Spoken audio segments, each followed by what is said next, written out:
There's one bone in your body that doctors worry about more than any other after the age of 60. Not your spine, not your wrist, not your knee. It's a small, curved, narrow arch of bone buried deep inside your hip, and you almost never think about it until the day it breaks. And here's what makes it truly dangerous. A hip fracture doesn't just hurt. It doesn't just mean surgery or a hospital stay. For a large number of people over 65, a broken hip is the beginning of the end of independent life. Some studies show that up to 1 in 3 people who break a hip never fully return to living on their own. That number stopped me cold when I first read it. But here's what I want you to stay with me for.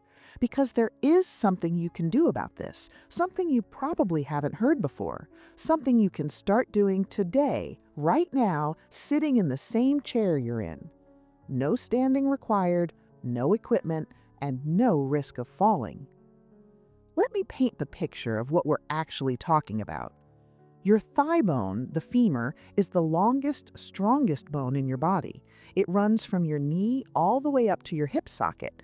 But at the very top, before it fits into that socket, it has a narrow section, a kind of curved neck. That section is called the femoral neck. It angles inward and upward like a graceful bend, and it carries enormous force every time you stand, walk, or shift your weight. Every single step sends a compressive load right through that neck. Now, bone is not a dead structure. People think of bones as solid, static things, like the plastic skeleton hanging in a doctor's office. That's not how your bones work.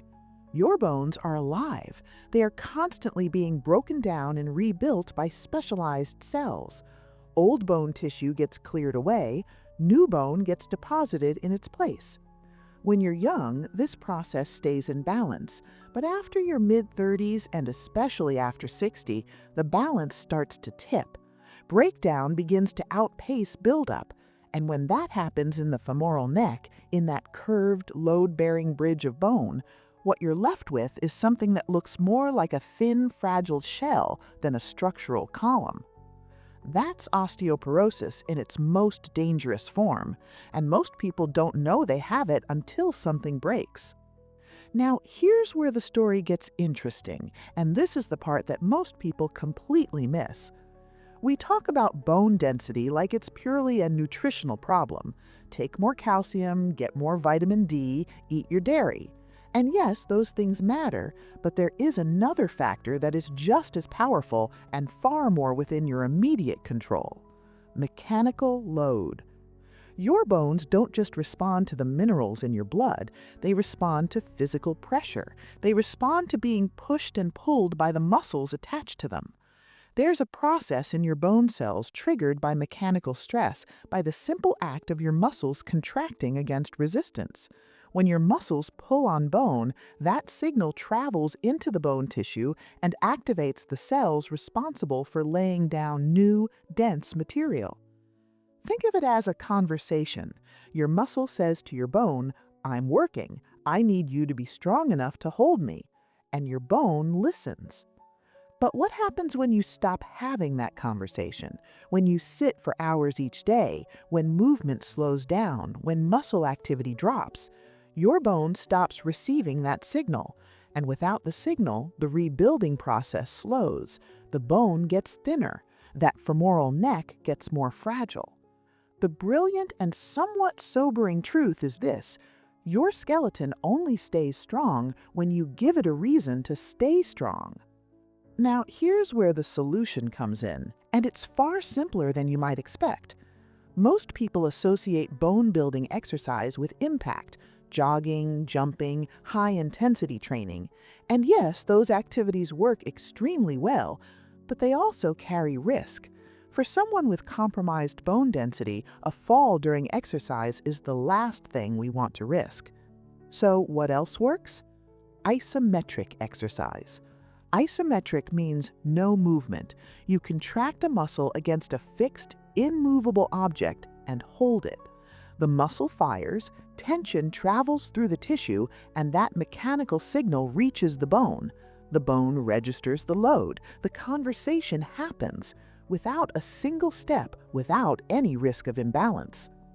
For the femoral neck specifically, the muscles that matter most are the ones on the inside and outside of your upper thigh, the adductors and abductors. These muscles attach near that vulnerable neck of bone. When they contract with force, they speak directly to the bone they're connected to. And here is the beautiful part. You can engage those muscles completely right now from a chair. Let me walk you through this. Sit up straight in your chair, both feet flat on the floor, hands resting on your thighs. Now press both knees outward like you're trying to push them apart, but your feet don't move. You're not actually separating your legs. You're just pressing against the air, against the resistance of your own posture with intention. Hold that press. Count slowly to 10. Breathe through it. Feel the muscles along the outside of your hips and thighs engage. That tension you feel, that is the signal traveling to your femoral neck right now. Release. Rest for 5 seconds. Now do the opposite. Press your knees inward like you're trying to squeeze them together. Again, nothing moves. You're just generating force. Hold for 10 seconds. That's one set. 3 to 5 sets. You can do this while watching television, while having your morning coffee, while reading. It requires nothing from you except intention and consistency. And over time, weeks, months, that repeated signal accumulates. You are not reversing years of bone loss in a single session, but you are telling your body every day, this bone still matters, this bone still works, keep it strong. That message, repeated consistently, is what makes the difference between a bone that holds and one that doesn't. I want to spend a moment talking about why we don't hear about this more often. The conversation around osteoporosis is heavily focused on medication and supplements, and for many people, those interventions are genuinely necessary and important. I'm not here to push anyone away from working with their doctor, but there's a gap, a space where lifestyle and movement make a very real, measurable contribution to bone health, and that space is often under-discussed.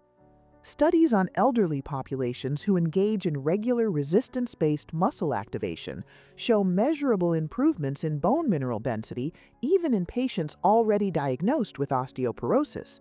The bones respond. The conversation can be restarted even later in life. What's more, the surrounding muscles themselves, when strengthened, provide a secondary layer of protection. Strong muscles around the hip absorb more of the impact during a stumble or a misstep. They act as shock absorbers, reducing the force that reaches the bone itself. So you're getting a double benefit. You're building the bone from the inside, and you're wrapping it in protection from the outside.